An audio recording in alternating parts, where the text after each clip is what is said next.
సంవత్సరాలుగా నిరంతరమైన కష్టపడుతూనే ఉంటాడు. హైదరాబాద్కు వస్తారు, ప్రతి మంత్రి దగ్గర పోతారు, పరిగికి ఏం చేస్తున్నావో చెప్పంటారు. రోడ్లే కాదు, పంచాయతీరాజ్ రోడ్లే కాదు, మా పరిశ్రమ శాఖను కూడా వదిలిపెట్టారు. వాటికి కూడా ఇక్కడ పరిశ్రమలు రావాలి, ఉపాధి కలగాలి అని నిరంతరం ఆలోచన చేస్తా ఉన్నాం. ఈ శాసనసభ్యులు రామ్మోహన్ రెడ్డి గారు మరి పరిగి నియోజకవర్గంలో మార్పు తీసుకురావాలని గట్టిగా ప్రయత్నం చేస్తా ఉన్నాం. శాసనసభలో మాట్లాడేటప్పుడు కానీ, శాసనసభ ఆవలా మాట్లాడినప్పుడు కానీ, లేకుంటే మా పార్టీకి సంబంధించి మరి ఈరోజు ఎస్ఐఆర్కు సంబంధించి ఈరోజు వారి నేతృత్వంలో రాష్ట్ర స్థాయిలో పనిచేస్తా ఉన్నాడు. మరి చాలా చురుకుగా ఎప్పుడు కూడా పనిచేసే వ్యక్తి. నేను జిల్లా కాంగ్రెస్ అధ్యక్షుడిగా ఉన్నప్పుడు ఒక నియోజకవర్గానికి ఇన్ఛార్జిగా వచ్చాడు. నిరంతరం 12 రోజులు 15 రోజులు ఆడనే ఉన్నాడు. ఇల్లు దొరికిందో లేదో, మరి స్నానం చేసిండో లేదో, ఒక 50 మందిని పట్టుకొని వచ్చి ఆడ ఉండి అభ్యర్థిని గెలిపించే ప్రయత్నం చేసింది. నిరంతరం కృషి వలుడు. ఈరోజు ఆ ప్రయత్నంలోనే ఇన్ని నిధులు తీసుకురావడానికి ప్రయత్నం చేస్తా ఉన్న సోదరులు, మా అన్నగారి మిత్రుడు మరి రామ్మోహన్ రెడ్డి గారికి హృదయపూర్వకంగా అభినందన తెలియజేస్తాం. ప్రత్యేకంగా మనం ఈ పరిగి నియోజకవర్గాన్ని ఇక్కడ ఉన్న మిత్రులందరికీ చెప్తాను. ఇంతకుముందు నేనే మా వెంకన్న అనుకుంటా ఉంటాను, ఏం చేసిరు టీఆర్ఎస్ అంటే.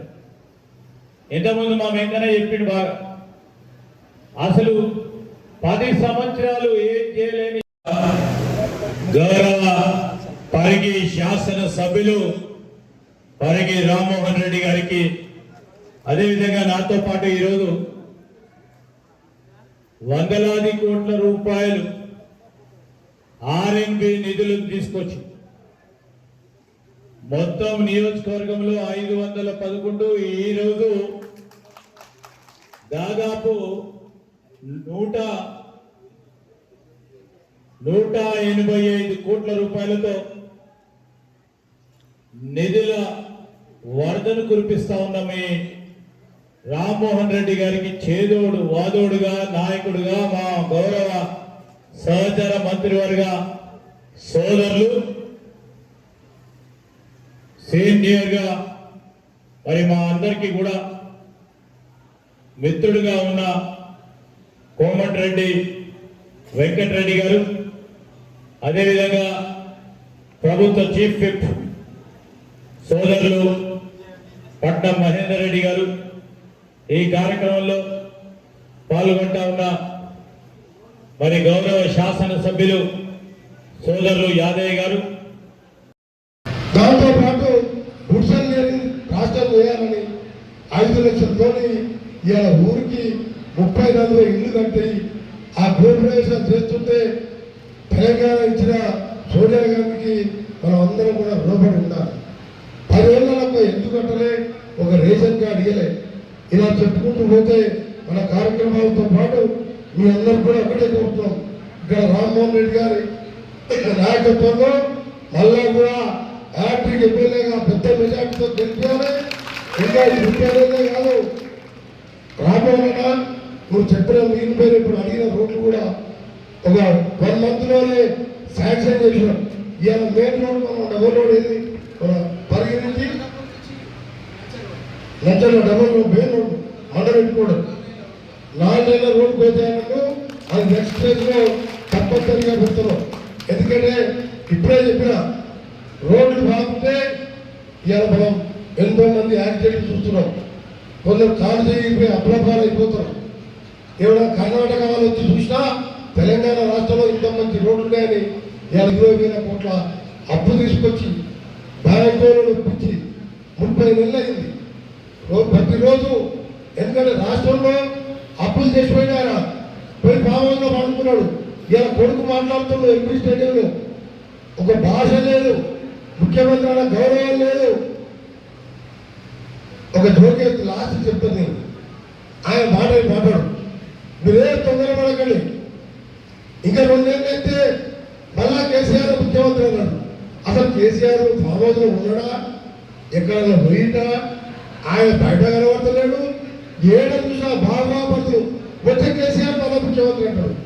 ప్రతిపక్ష నాయకుడు ప్రజలలో ఉన్నా లాభంతో పోయినసారి భట్టి విక్రమార్క గారు ఉన్నారా? శ్రీధర్ బాబు గారు ఎమ్మెల్యేగా ప్రజలలో ఉన్నాడా? అసెంబ్లీలో కొట్లాడినా? నేను పార్లమెంట్లో కొట్లాడినావా? తెలంగాణ కోసం కొట్లాడి తెచ్చింది కాంగ్రెస్ పార్టీ కదా. ఆయనంట వీళ్ళు రోడ్లు ఏమో తిరిగి రోజు ముఖ్యమంత్రి తిరుగుతారంట. ఆయన వచ్చి మళ్ళీ వచ్చి ముఖ్యమంత్రి అవుతారంట. కానీ సమమా మీరు ఒక్కడే గుర్తుపెట్టుకోండి, తెలంగాణ ఇచ్చిన పార్టీ ఈ 5 ఏళ్లలో ఆయన చేసిన అప్పులు తప్పులు సర్దుకుంటూ 4,50,000 ఇల్లు కట్టాం, మరో 3 లక్షల ఇల్లు మళ్ళీ ఈ సంవత్సరం కడతాం, వచ్చే సంవత్సరం 3 లక్షల ఇల్లు కడతాం. ఇలా అనుకున్న గతంలో లక్షదేవి మన కాలువ పూర్తి చేస్తాం.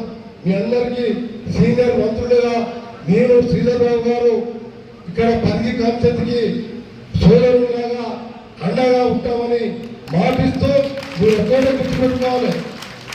కేసీఆర్ గారు ఇవాళ మమ్మల్ని ఇన్ని మాటలు అంటుండే కొడుకు, నువ్వు భావోద్వేలు బయటకు వచ్చి మాతో ఛాలెంజ్ రా, నువ్వు రాజీనామా చేస్తావు, బై ఎలక్షన్ అంటావు, ఆందోళన పెరిగి కలెక్షన్ చేస్తావు, మళ్ళా పదవికి పోతావు. తెలంగాణ కోసం 2 లక్షల బాబుజీ ఏ తీసుకొచ్చావు? అప్పుడు పోరాటం చేసిన ఇప్పుడు అధికార పక్షంలో కూడా ఎప్పుడు కూడా తన కాన్సెప్ట్ అభివృద్ధి కోసం కృషి చేస్తున్న రామ్మోహన్ అన్న గారికి మీ అందరూ కూడా కేంద్రంతో నమస్కరిస్తూ ఈ కార్యక్రమంలో పాల్గొంటున్న మన జిల్లా ఇన్ఛార్జ్ మినిస్టర్ నా ప్రియమైన మిత్రుడు మచ్చలేని నాయకుడు, ఇవాళ హైదరాబాద్ ని ఫ్యూచర్ సిటీగా మన గౌరవ ముఖ్యమంత్రి గారు రేవంత్ రెడ్డి గారు చేస్తున్న ప్రయత్నానికి అండగా ఉంటూ దేశ విదేశాలతో పాటు ఎన్నో కంపెనీలు తీసుకొస్తూ ఇక్కడ ఉద్యోగాలు చేసే బాధ్యత తీసుకున్న శ్రీధర్ బాబు గారు, అలాగే పెద్దన్న మహేందర్ రెడ్డి గారికి, చివరి ఎమ్మెల్యే యాదన్న గారికి, గౌరవ జిల్లా ఎస్పీ మరియు గౌరవ కలెక్టర్ గారికి చాలా మంది నాయకులు ఉన్నారు. ఎందుకంటే మీరు ఏమనుకోవద్దు,